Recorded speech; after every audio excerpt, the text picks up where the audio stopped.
So I bought this old 79 J10 that had been rolled and then sat for about 8 years. And I have all sorts of past videos, about straightening the cab and doing the floors and stuff like that. And so if you go back and watch those, you can get a little bit of backstory on this vehicle. In this video, I'm going to show some of what I had to do to prepare the windshield frame, and hopefully I'll also show successfully installing the windshield.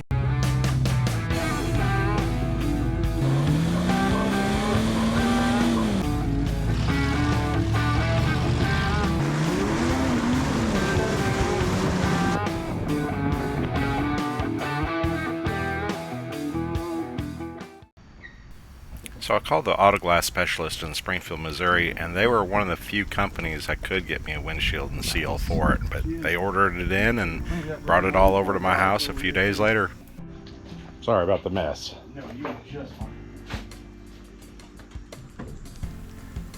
So I have past videos, like I said, showing all the work I've done to the cab, and if you want to see the progress I made, go back and watch those. But now we are test fitting the windshield and seeing if I've done good enough.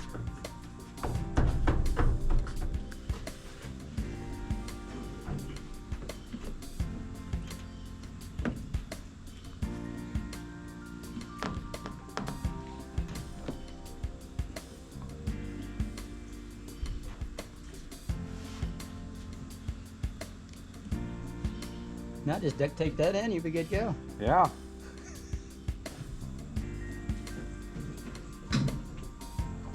I'll do it now, but now we're checking the windshield and the frame without the seal to see how much space is in between the windshield and the pinch seam. We figured the thickness of the seal is about 1/4 of an inch, so we need about a 1/2 inch gap in between the windshield and the top of the pinch seam. Over here. Yeah. How does it look up there? Like I got. You need to go more Estelcite again. That looks a little more even.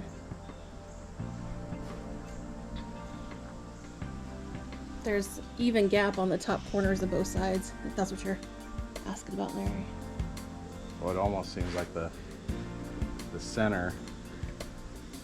Is a little low. Yeah, doesn't it? Right here. Yeah. Yeah. This line's You got probably a the big lowest. gap here. Yeah. Yeah, it is a little bigger on your side.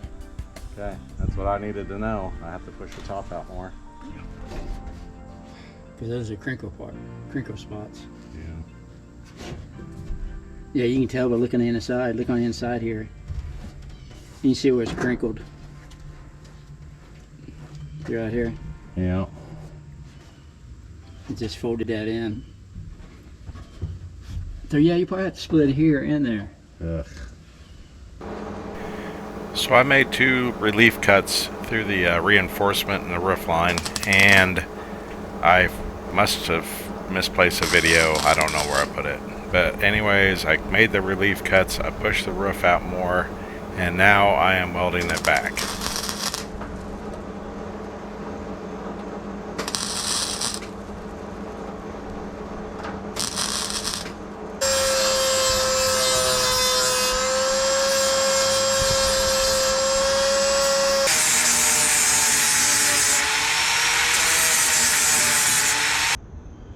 So, getting the windshield frame stiffened back up. I got this little corner back on, and then here's where I made the relief cuts. You can see there, and got them filled in, and I think I'm just about done other than just cleaning it up some. I removed this cowl from off in front of the windshield, and I just wanted to clean this out. You can see the broken glass and stuff like that down in there, and I actually just wanted to get that cleaned out because eventually that'll vibrate and go down, and then there's a port that goes all the way down the ground, so it'll just be dropping glass on the ground, and I want to get that out so I'm not, puncturing other people's tires and stuff like that and dropping it on the road. And so we'll get that cleaned out. I'd also cleaned up the windshield frame with a wire brush, so I had that mess to clean up too.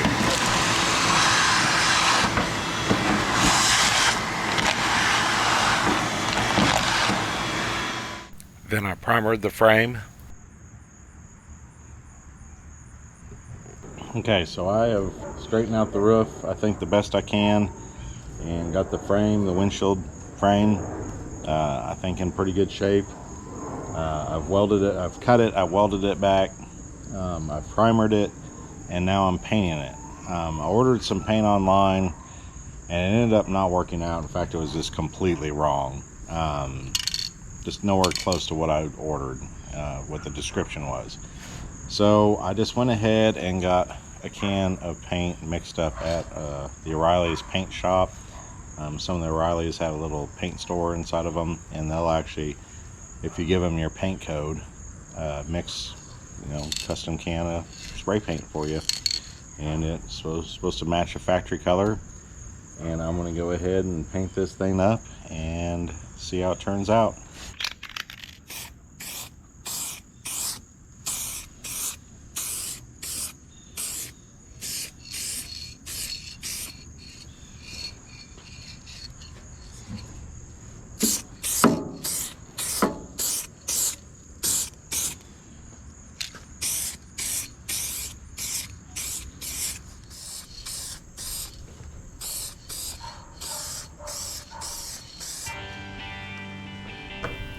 I put a little windshield sealer in the seam of the seal where the pinch seam slides into it. I was told that that's unnecessary, but I figured I probably need to do all I can to make this thing seal at least a little bit, just because it's been so bent up.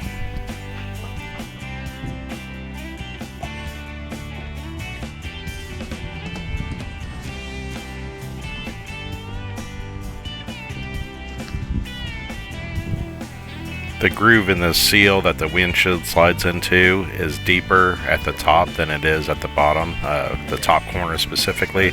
So we slid the windshield up into those pockets first and then worked in the rest of it. I can tell that. Hopefully the seal's touching. That's good right in here, I think. Well, we got all of these spoons. Yeah.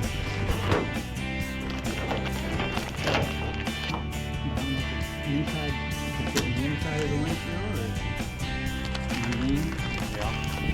I was kind of surprised by how much force I was having to apply to the windshield to push it up, but I was pushing on that windshield up into this pocket pretty hard.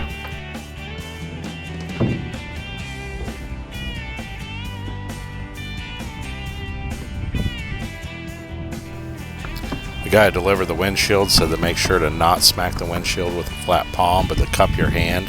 Smacking it with a flat palm can shatter it, but sometimes you gotta smack it a little bit to work while you're pushing on to work it up in there.